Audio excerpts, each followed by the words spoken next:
Okay, this is just kind of a feedback on Anton's last video.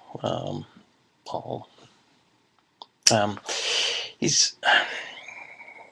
God, what do I want to say about it? I want to say that he is saying that if you imagine the universe as strictly material, that you are imagining it instead of acknowledging the real world. Meaning, he's suggesting that you've split yourself off, consciousness, your consciousness, from the image of the material world, um, and that in a way you're denying that it's complete because you've split yourself off from it. So it's one way to look at it. In the next way, though, he also suggests that, and I, he's aware of this, that if you logically frame the argument, though, where you say that, uh, you know, uh, that the to make a complete set, if you will, a logical set of the universe as material, with organic and inorganic and consciousness, right? All of those elements, that that um, that the function of that set would be consciousness. That it would also be appearing on it in terms of consciousness, and you can't have consciousness be an element of itself logically. You can't have X be an element of X. Otherwise, you're going against it's crap. It's how Wittgenstein argued with Russell in terms of his paradox, reducibility, axiom of reducibility, because he has to start with the idea that X would be uh, an element of X, right? And that's paradoxical. And Zermelo argues against this. I made old videos about this. Anyway, and so he wants to say it's incomplete because consciousness is not in the set, and hence that's just imagination. But that's okay. But I'm saying that the viewer being able to make the statement is the consciousness, where he's trying to say, if no, you need to put consciousness in the set. Well, you can't put consciousness in the set because consciousness would also be the function of the set, right?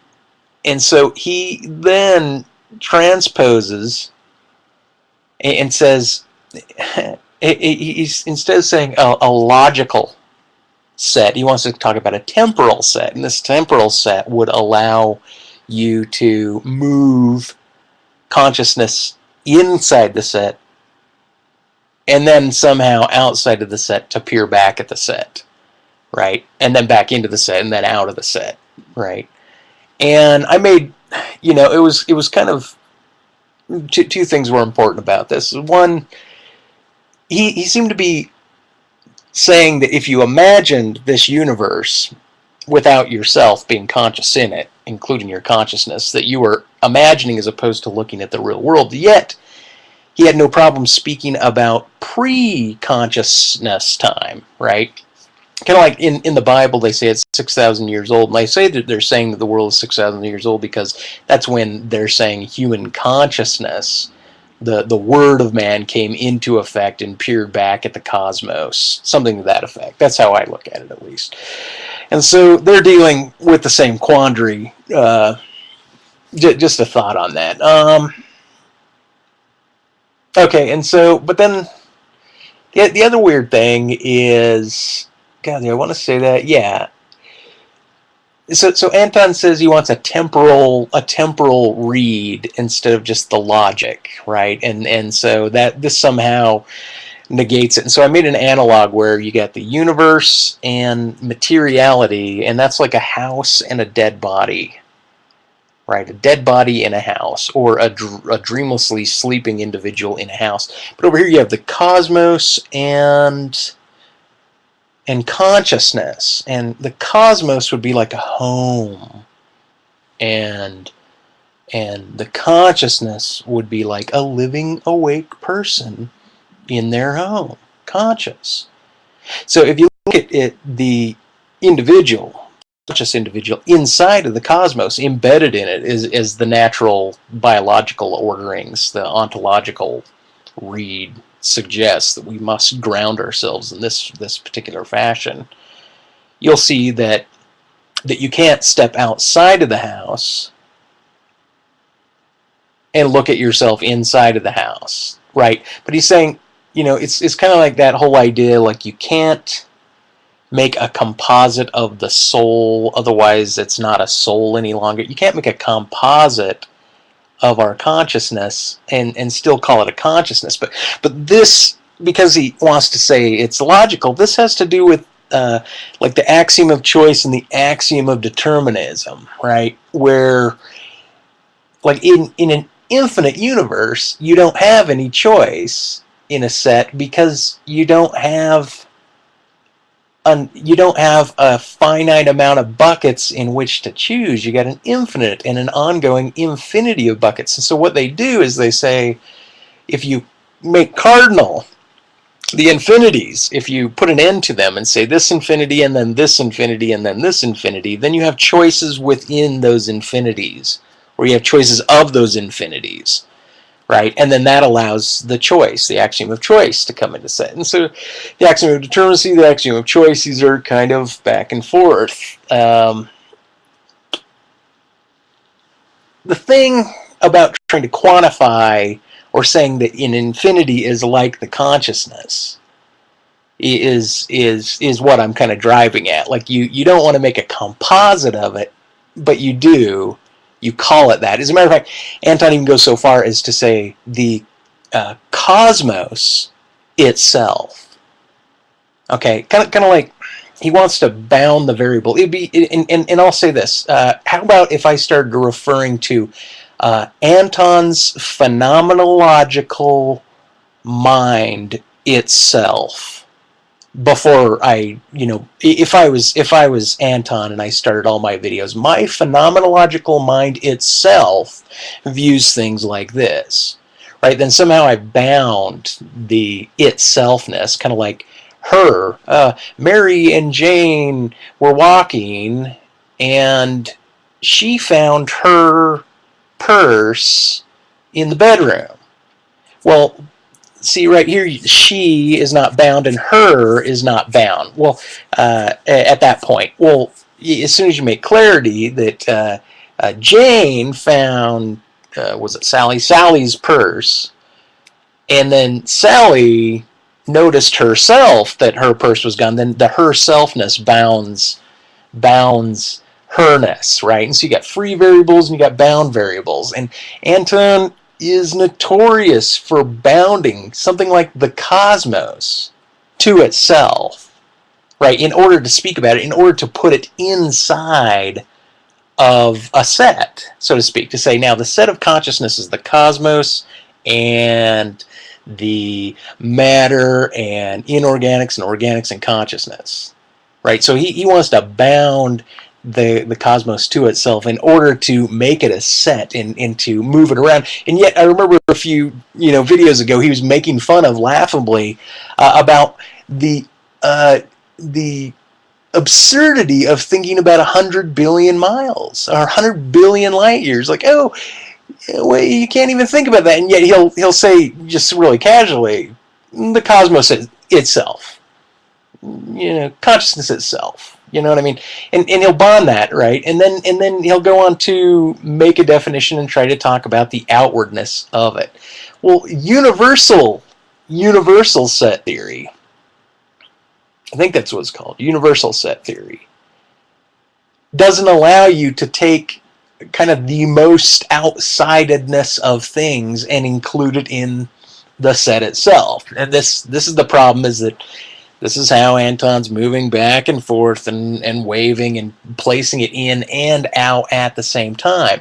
Now, it's funny because I brought up a video where I was saying post-consciousness, like post a single population, We still know what a planet revolving around the sun is. We still know what a tree falling in the woods is. But post-apocalyptic world, the world is gone. All eyes are gone.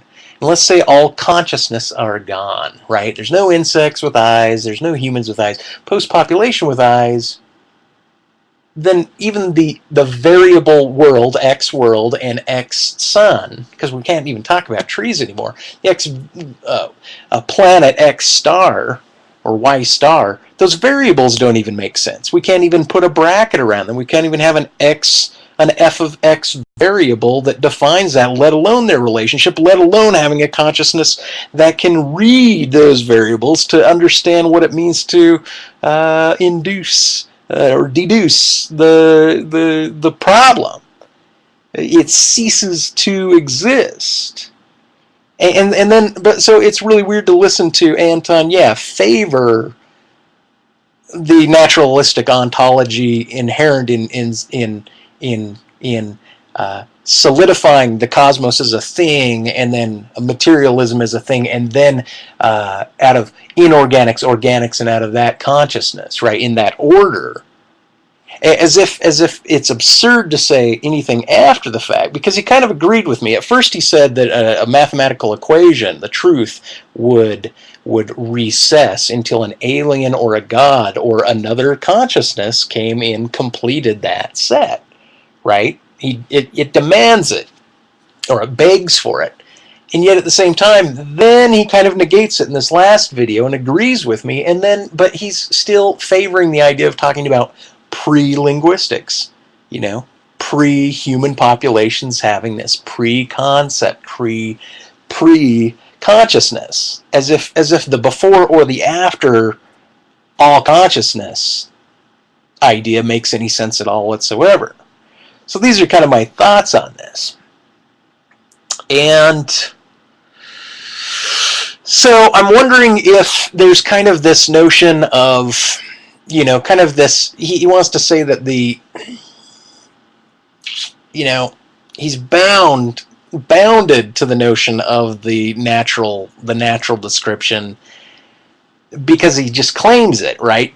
But he'll say that we negate internally in order to break our consciousness off from the cosmos, from the world, in order to look back at the whole thing.